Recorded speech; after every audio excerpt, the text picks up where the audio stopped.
Teachers day উপলক্ষে আজকে পরে নিয়েছি শাড়ি। Happy teachers day.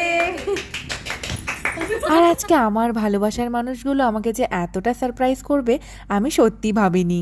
আমার প্রিয় দুই স্টুডেন্ট বাবলি আর পূজা, আর ওরা দুইজনেই আমার জন্য কেক গিফটস নিয়ে হাজির হয়েছিল।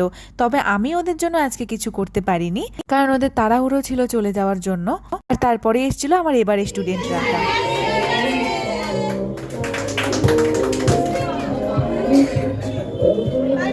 আর ওরা সবাই মিলে এতটা স্পেশাল করে তুললো যে কি বলবো।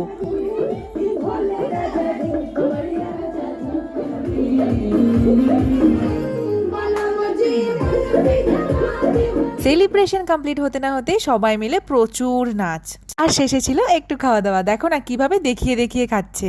আর আমার ছিল বৃহস্পতিবার নিরামিষ। তারপর সবাইকে হাক করে বাই বাই করার পালা। চলো, সবাই তো চলে গেল, পরে এক সময় তোমাদেরকে গিফটগুলো দেখাবো। বাই।